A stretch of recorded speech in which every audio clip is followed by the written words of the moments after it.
How's it going, everyone? Welcome. It's episode 33. I got the amazing Stefan Pietrobono. He's a good friend of mine. He's a very successful entrepreneur. The stuff this man has accomplished is incredible. You guys need to find out about him and see what's going on in his life and work with this man. He is an inspiring person and a mover and a shaker. Stefan, how's it going, man? Warren, it's always great. How are you? It's a pleasure being here, and thank you so much for having me. I appreciate the introduction there. Absolutely. It's just always such a pleasure talking. We're really interested in it. People kind of look you up online. They see the things you've done. You work with big names. You've got a company, but walk us through your background. How did you get to where you are? I mean, you are at the top of the world, but did you start there? What was the beginning like for you? Oh, I appreciate you saying that. I mean, I don't even think I'm at the top of where I'm going yet, but maybe in this picture, at the top of the world, but so to speak. But I mean, my journey kind of starts very similarly to maybe many. But I was a freelancer once, and now obviously operating a team of 35 people with my agency. So if I were to kind of just paint back that picture, I actually started out of school. So I did my MBA. I basically started to do Fiverr. If you've ever heard of that platform called Fiverr, it's an online marketplace where you could connect with other freelancers and buyers, and you could really kind of sell your services through a remote environment. From there, I was really able to build my skill set and obviously clientele, and that kind of led me into kind of working for my first client for free. So I kind of took the risk on myself and my skill set, and I was like, "Hey, listen, I know I can do this. I know I can get you results. Just believe in me." And my first client was actually a meal preparation company, and I was able to generate their first 100 weekly subscribers, their weekly subscribers for their meal company.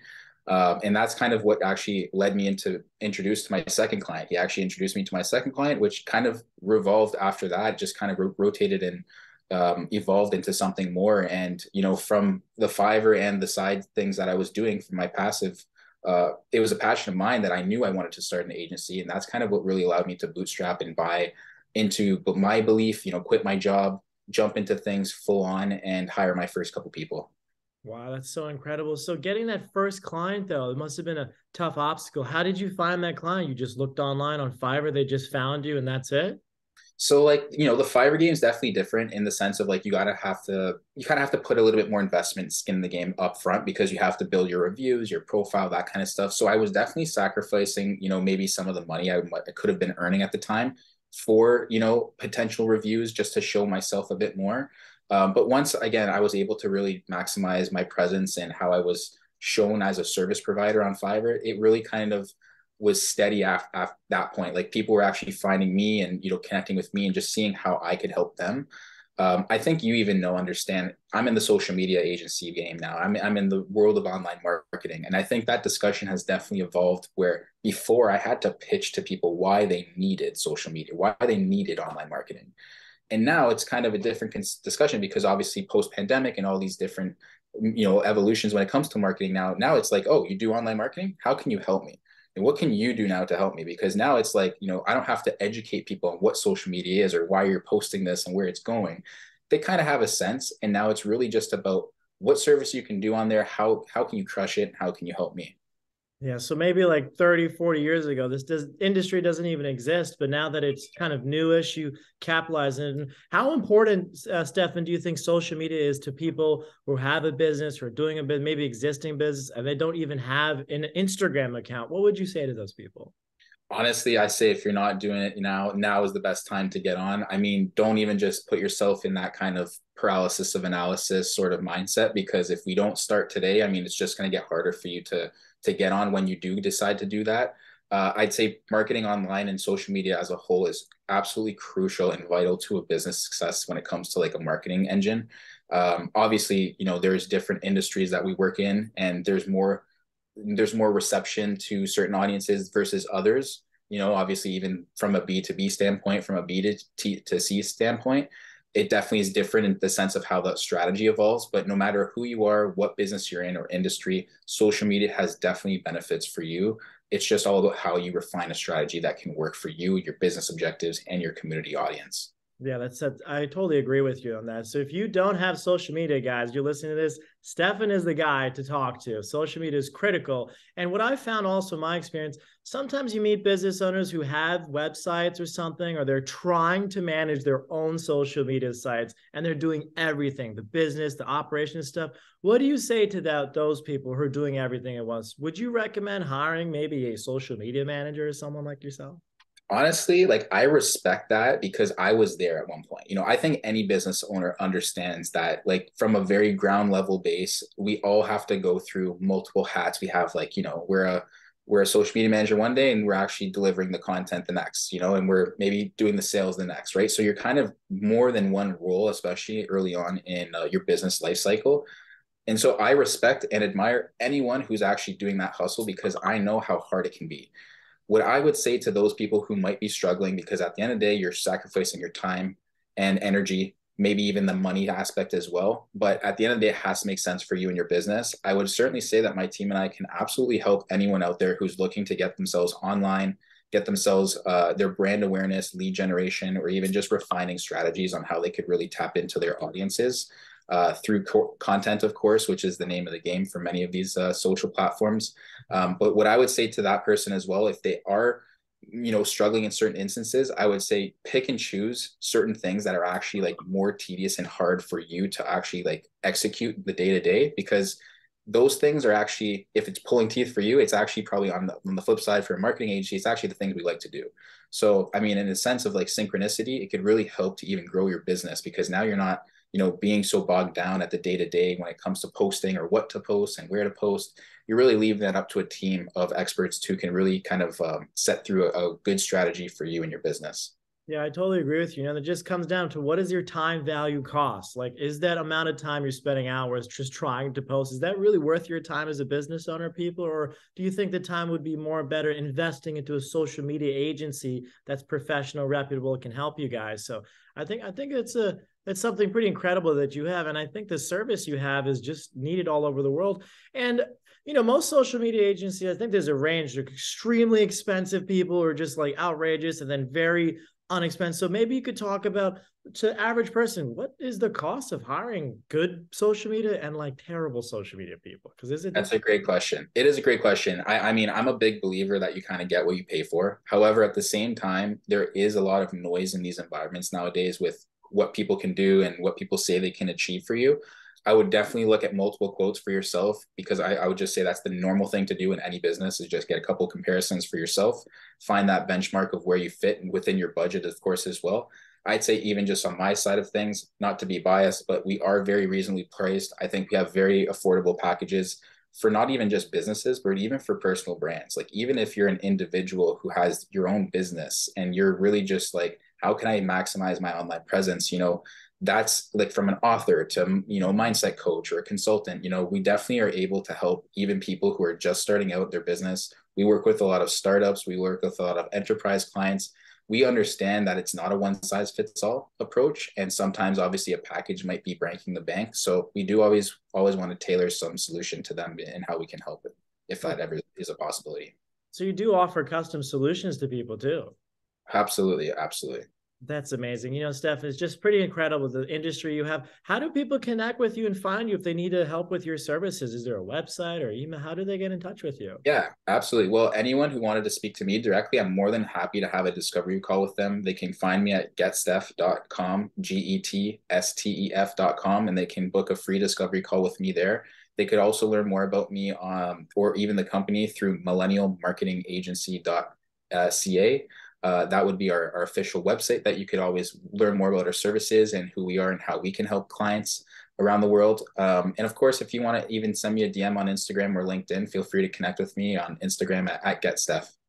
That's great. I'm make sure I include the links above and below. So make sure you guys click on that. So, there's such an amazing industry and stuff you're going to. So I want to kind of shift our conversation into something we have a very mutual friend in common that we used to have, God bless his soul. But let's talk about the mentors in your life and people, not just the person we're thinking about, but other people, maybe your family, parents. I know your story of like what happened with your mom and stuff like that. Just shed a little bit of light about what happened and was going on in your family at the time and how you discovered your mentors.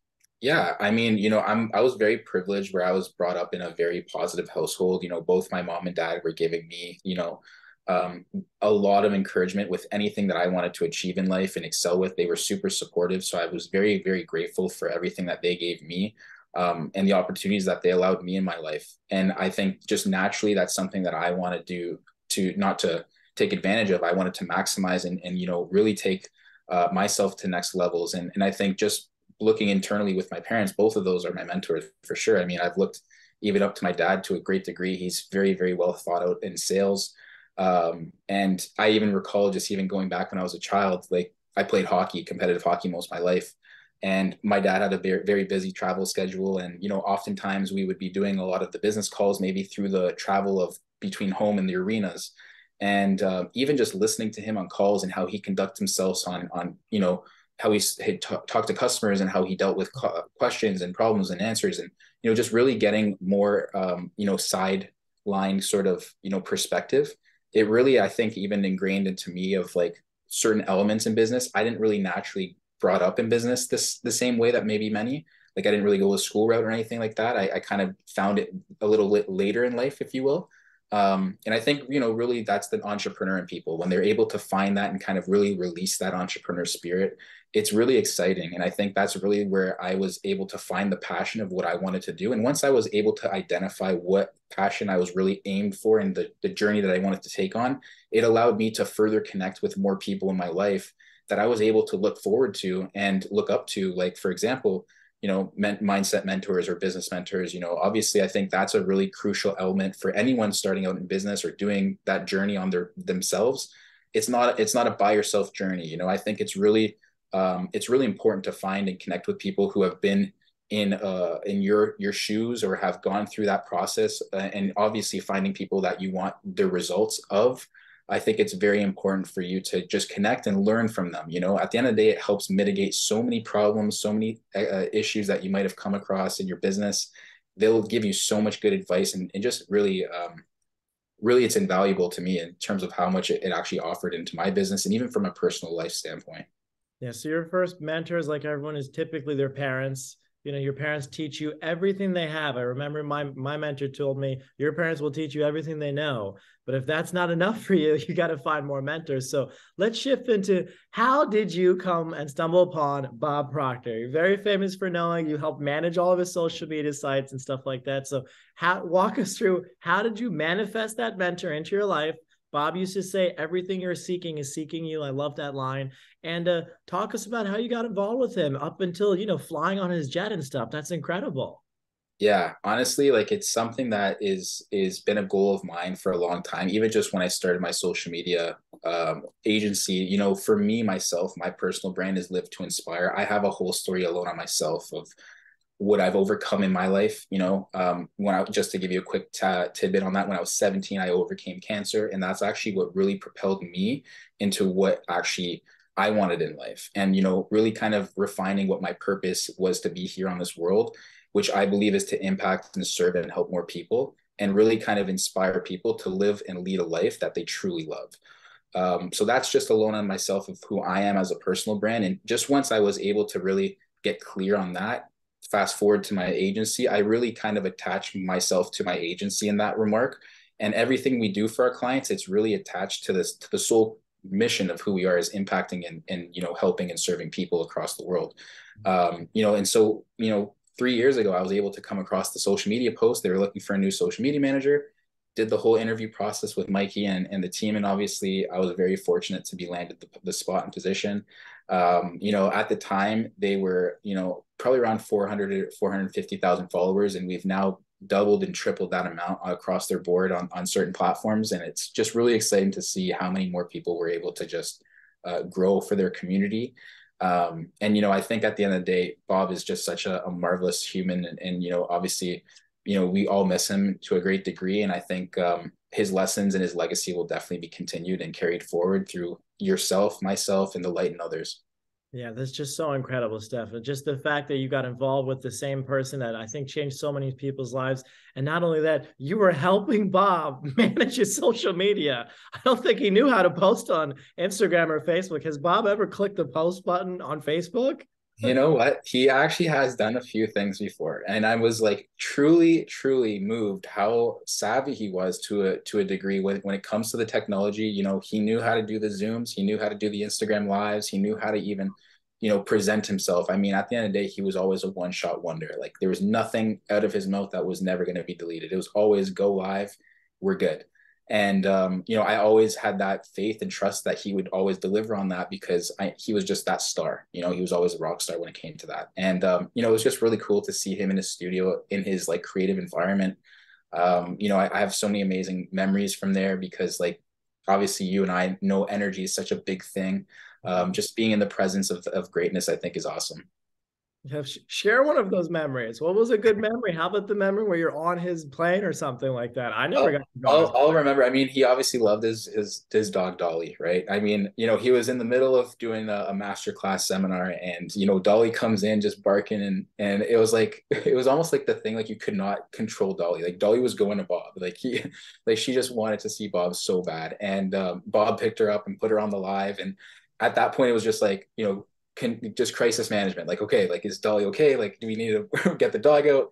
But honestly, like he finished like a good 5 or 10 minutes with the dog in his lap, and it was actually hilarious because obviously like they had such a unique bond themselves. But yeah, I mean, you know, even just doing, um, I mean, that was a memory at the studio. I even recall there was an amazing time where Bob caught me sleeping one time when I was like, it was like 7:30 in the morning. He caught me sleeping. He left a voicemail, and basically it goes into like I was like, oh no, I missed the call from Bob, right? I got to listen to the voicemail. So I listened to the voicemail. He goes, "Hey Steph, this is Bob Proctor, and you're sleeping." He goes, "I got to tell you something. When you get up," and it was one of those things where his just humor and his voice was just so funny of like catching me, you know, the young guy sleeping in bed. This guy's 83, 84 years old at the time, crushing it. He's probably already been up for the last 2 hours. And that really right there, Oren, changed my entire morning routine. I've never, I mean, since then, I mean, that's 3 years ago. I really don't pass, you know, 7:30 wake ups at all anymore. I'm well before that, you know, 6 o'clock AMs. I'm up and at it. I'm going, starting my day. It's definitely changed the way that I even look at how I win my mornings. Because I think it really does set a true intention of how you conquer your day.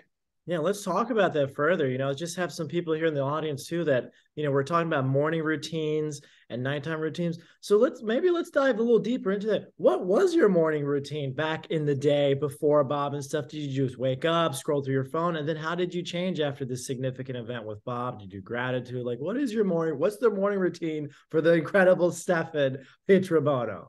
Love it. Nighttime. You know, I would say I'm very fortunate where I was always an early riser. So the mornings I was never afraid of. I would say even just being an athlete, we had a lot of morning practices and trainings and such, which kind of got me into a cool routine like that. But I'd say fast forward after sport, I mean, you kind of took a bit of advantage when it comes to your sleep and that kind of schedule. But I would say, yeah, I would really just wake up maybe like 30, 40 minutes before I would have to do something, you know, maybe have some breakfast, have a coffee, and scroll on your phone and just really kind of start your day that way. There was really no intention. There was really no win. There was really nothing. You're kind of just rushed into your day and you're really kind of pushed. I felt pushed actually through your day after that, right?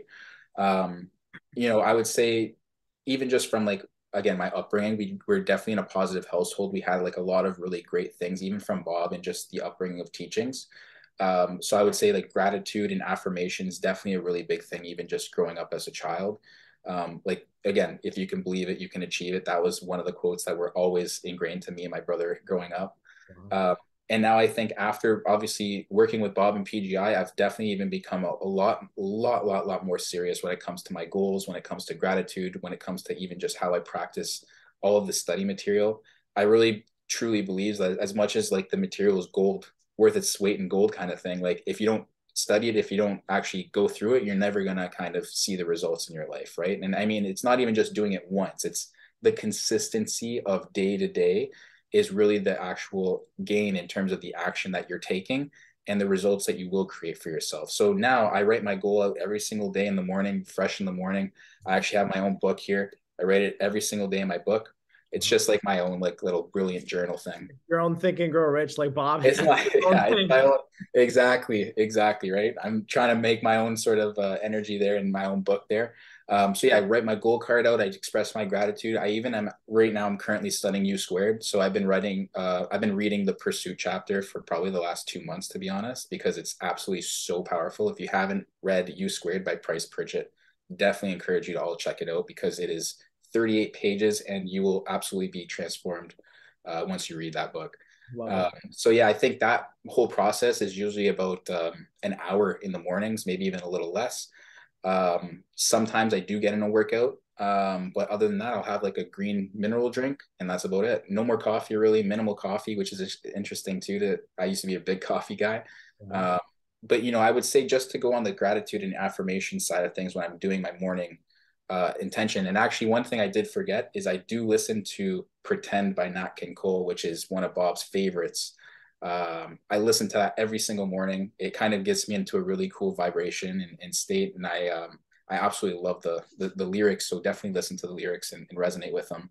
But yeah, I think after that first hour, it really sets you into a good vibration, a great mental state, and it doesn't feel rushed into your day. Like my first meeting comes across, I feel like I gotten all my stuff out of the way.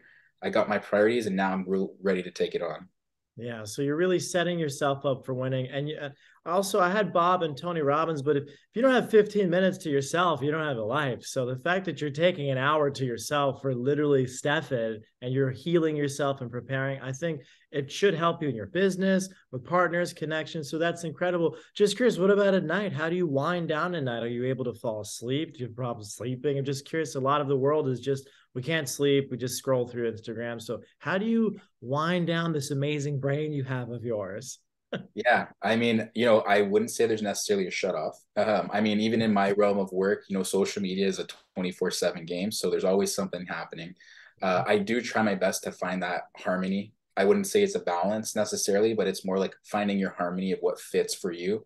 For me, it's working out. Definitely diving deeper on like just even um, on the couch, sort of just even relaxing towards the end of the night. I really try not to kind of scroll before bed sort of thing. I kind of try to leave my phone aside. But one thing I do is I look for my agenda the next day. I will check out my schedule just to make sure of my priorities for the first half of the day. I think that's a really big part of like, okay, is there anything I'm missing for this day? Is there anything I need to prepare for tomorrow? And then that sometimes also gets me into more clarity around, okay, I'm not going to be rushed tomorrow morning to do this, and I know it's all taken care of. But yeah, I'd say for bed or before bedtime there, I try my best to wind down wherever I can. Yeah, so you set your day for the next day. And that's something actually Bob personally taught me too. I remember I was at his house and he had like that little piece of paper, the 6 things you need to achieve the day before. And that's adopted from Earl Nightingale's time management strategy. So I typically do that myself, and Bob's 45-minute meditation thing on YouTube that he has. A lot of people have listened to it.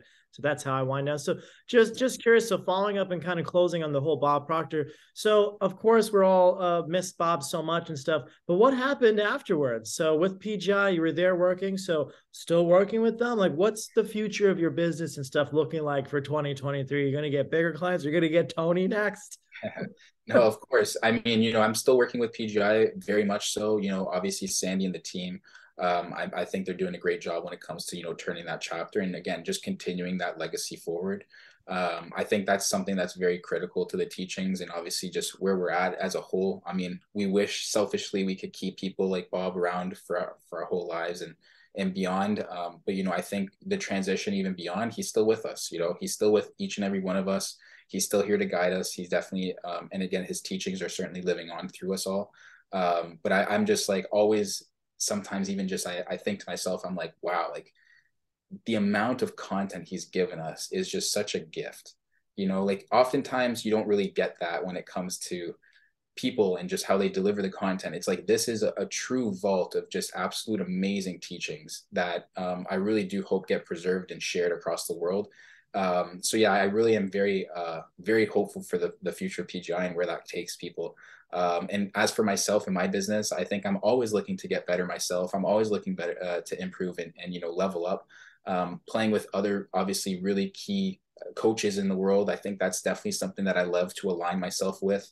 Again, personal brand, live to inspire. I think that just naturally fits with a lot of amazing coaches and their message in the world. Because I truly believe like my team finding certain key coaches where they're at a very stagnant point or they're very struggled in maybe a social media standpoint, us jumping in there, we could certainly help them take them to new heights and just absolutely, crush things to another level. Yeah, it's just so incredible what you're doing, Stefan. So we're almost at the end of the show. We just want to know, like, any final things you want to say to your audience or people out there, any principles you live by or stuff to look towards the future. I mean, we've had a very crazy 2022. So, well, what would you say for 2023? Maybe your next thing you want to do or what you're looking forward to? Yeah, I mean, for me myself, I'm really looking forward to maximizing my personal brand a bit more. So definitely, you want to follow me at GetSteph on Instagram and maybe even connect with me on LinkedIn. You'll be seeing a lot more great content coming soon. And I just say for anyone listening out there, if you've ever had a goal for yourself, whether that's last year or this year, and you haven't necessarily conquered it yet, you haven't even started, now is the best time to do so. I have so much belief in you that you're going to be able to absolutely crush it. You have absolute infinite potential within you to achieve greatness. And I think at the end of the day, if you ever even want to have a conversation around your strategy of social media, feel free to reach out to me. I'm absolutely happy to give you my free knowledge and how I can help you maybe through a 30-minute value session. Bob always mentioned, it's always important to leave others with the impression of increase. And it's, not even to get the value back. It's just always to give. The more you give, the more you will get at some point. And at some point, I think that's just going to always come back to you in the universe. But yeah, I truly think that would be my last message for everyone here is just, if you have that goal, if you haven't started, start now. I believe that you can achieve anything. That's amazing. Stefan, thank you so much. We're so glad to have you on the show and look forward to seeing you again soon. Thank you, Warren. I really appreciate it. Thanks so much for having me. I'm looking forward to it too.